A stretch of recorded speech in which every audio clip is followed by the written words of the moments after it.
Sometimes life can seem so gray, but around the corner is our sunny day. If you look around, you can see the beauty of life. You can see it in your family, in your friends, in your neighbors.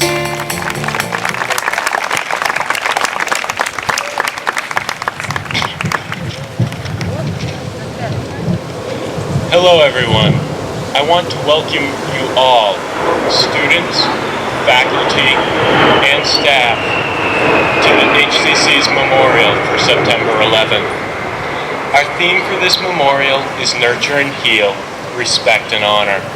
Our hope is to honor and respect the memory of those who died, and to unite our HCC community in the loving support of nurturing and healing. Some of us were here last year and gathered together, first to mourn and then to learn.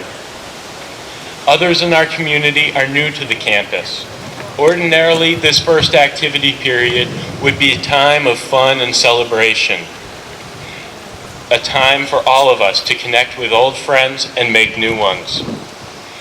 The events of last year's complicate this time of new. We'll really truly honor the people we memorialize today. Now there are other speakers who will reflect on this event and how it has affected them personally. Thank you.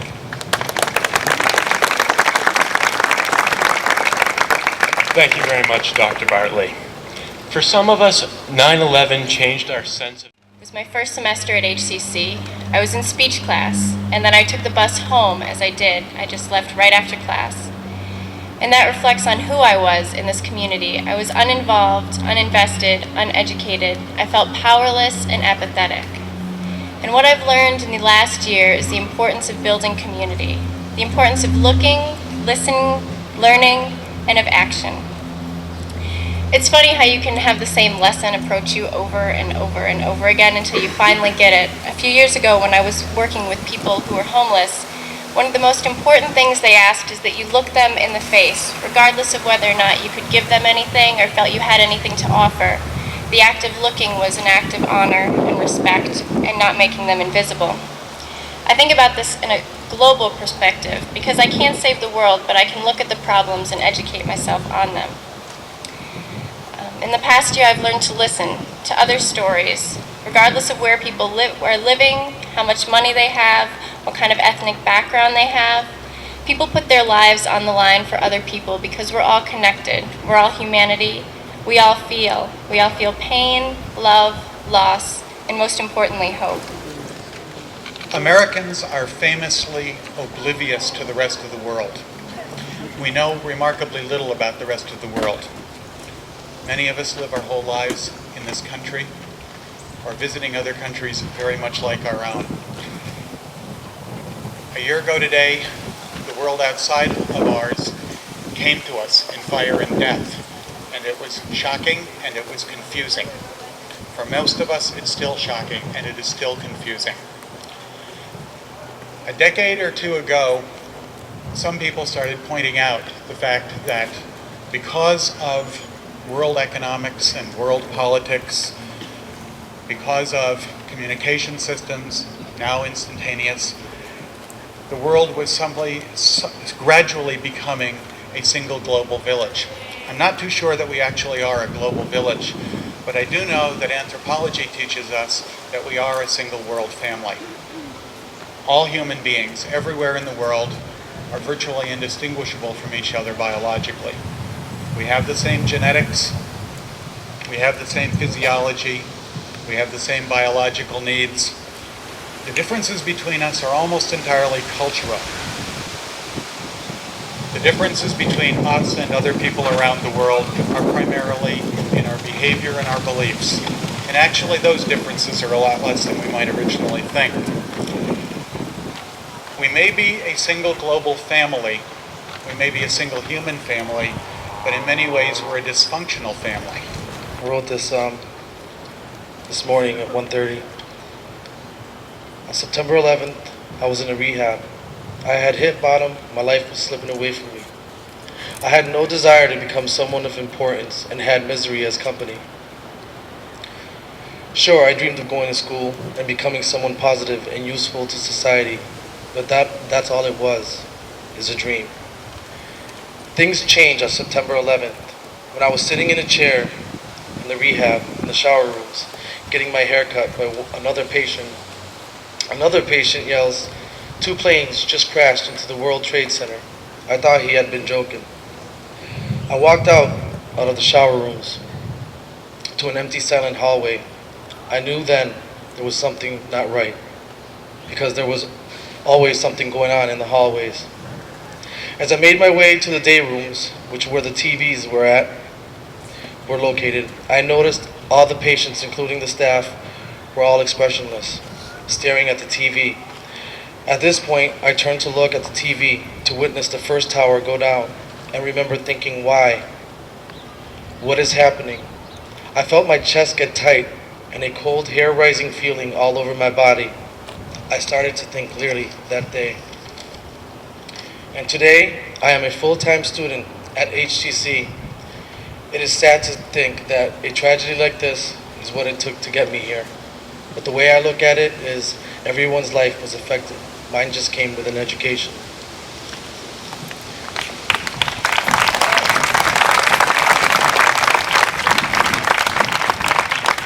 I also wrote a song, and I finished it last night, or should I say this morning, and I would like to share it with you guys.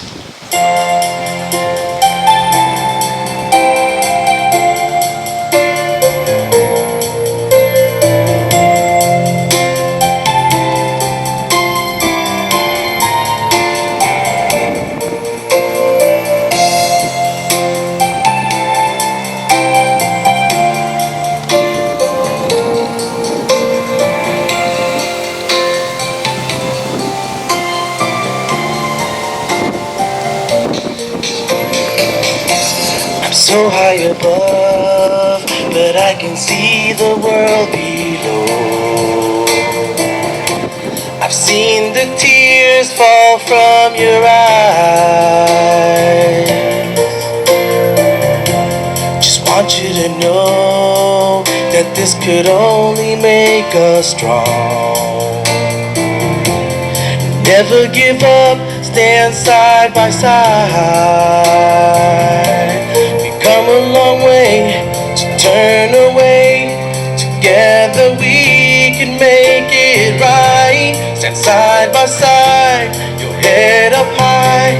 We live to win another fight. Stand side by side. Everything is gonna be alright.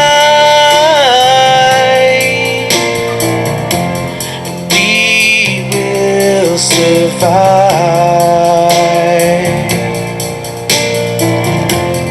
All we need is just a little time. Sometimes life can seem so gray, but around the corner is our sunny day. If you look around, you can see the beauty of life. You can see it in your family, in your friends, in your neighbors, and most of all, find it in your hearts to make things right. We've come a long way to turn away. Together we can make it right. Stand side by side, your head up high. We live to win another fight. Stand side by side. Everything is gonna be alright.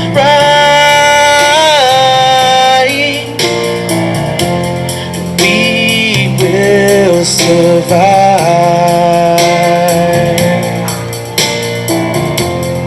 All we need is just a little time. Stand side by side.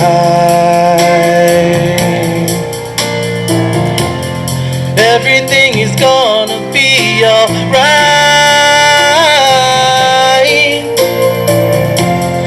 We will survive.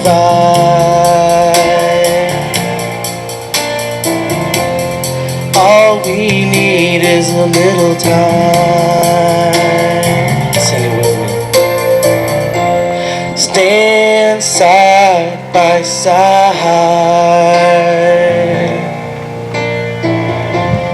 Everything is gonna be alright.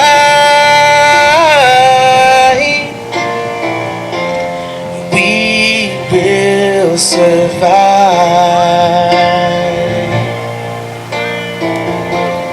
All we need is a little time.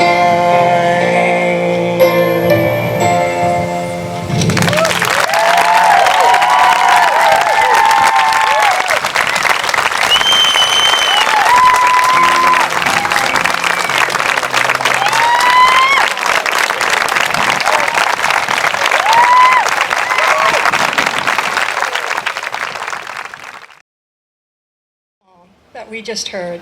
I'd really like to offer him another round of applause.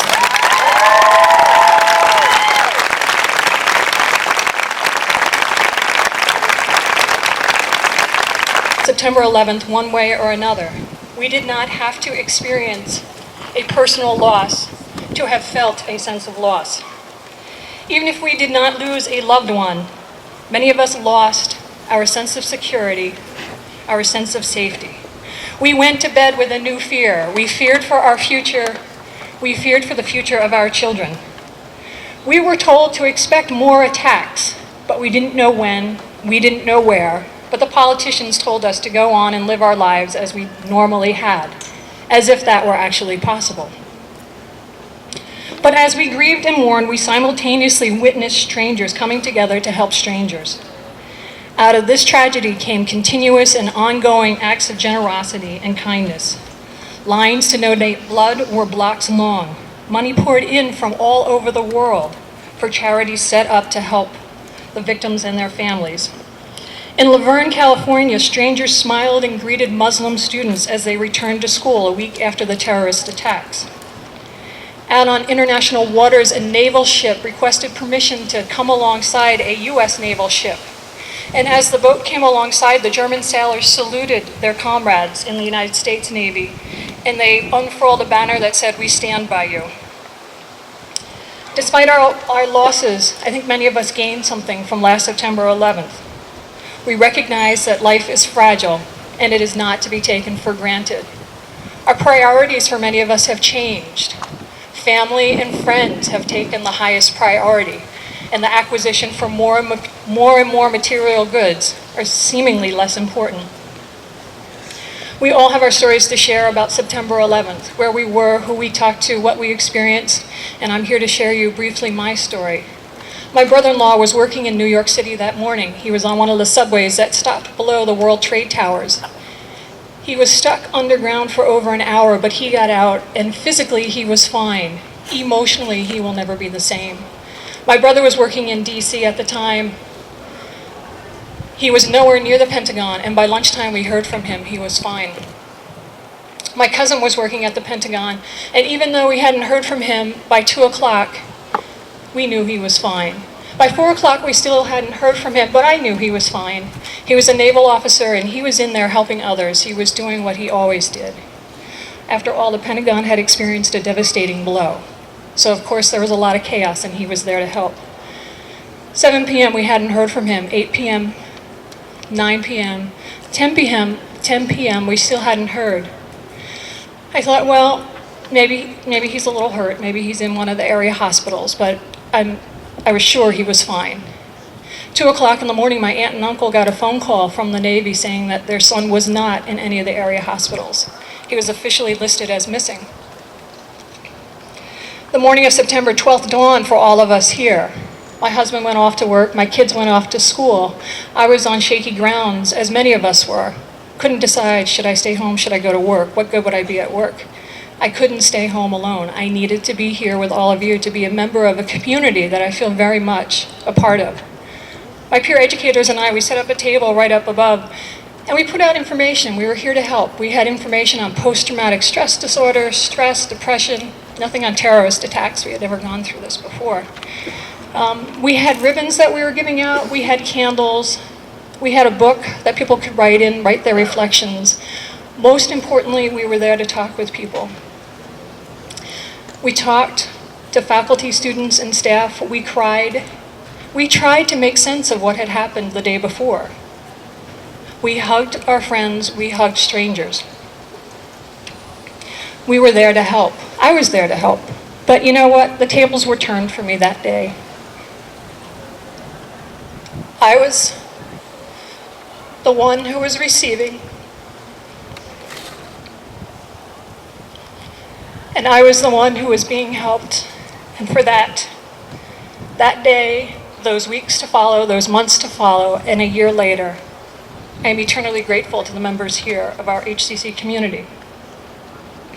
By the end of September 12th, there was still no word from my cousin Bob. Every time the phone rang, I pounced on it. I was confident it would be good news. By day 3, there was still no word. But I knew he was in the rubble. He was going to be the miracle that they were going to find alive. Now, any of you who are familiar with Elizabeth Kubler-Ross and her stages of grief and dying will recognize that I was in the denial phase. And I imagine my aunt being in the bargaining phase, saying to her God, "Dear God, please save my son and take me. Save him so that he may see his children grow into adulthood." But her God did not listen to her. On September 11, 2001, Captain Robert Edward Dolan was killed at the Pentagon at the age of 43. He was a father, a husband, a son, a brother, and a friend to many. On October 11th, I attended a memorial for Bobby in the chapel at the Naval Academy in Annapolis. It was there that I learned a great deal about the man that I knew as a boy. One of his best friends, Mark Wallinger, got up and spoke about Bob. To quote, "Bob was a warrior, poet, friend, and hero. He could quote Shakespeare, Steinbeck, and Springsteen in the same breath. He was the best-read man I knew. Had the soul of a farmer, enough heart for two men, enough common sense for all of us. I never saw him mad, never heard him petty or unkind. He had a sense of fairness that can only be described as all-American." Mark shared some of the letters Bob had written to him over the years, and to understand the context, let me just explain that my cousin would be out on naval ships sometimes for weeks or months at a time. And Bob wrote to Mark, "I miss my family terribly. I won't even begin to describe the joys of a daughter. I miss her so." Another letter from another deployment. "As I'm sure you've noticed, I'm kind of partial to Rebecca, his daughter. She puts a whole new twist on the deployment thing. When I left Lisa, his wife, I knew I was coming back to the same person I left. When I leave Becca, even for a couple of weeks, it's like coming home to a whole new person. It's tough." And finally, again, this is Bob writing to his friend Mark. "It's quite a struggle I find myself in. Duty to country, duty to family, duty to myself. I don't know why, but I feel like I'm doing something for all three out here. I feel like I'm not just doing for myself, but for other people. I don't think I would have felt the same if I were designing oil platforms or seawalls, which is what my degree is in. Yet somehow I feel disloyal to Lisa, Becca, and Bo. I know Lisa understands and that Becca and Bo will when they are old enough, but I'm torn. Should I know better? Should I be with them because that's what a father and husband does? There are just no easy answers." End quote. And indeed, there are no easy answers.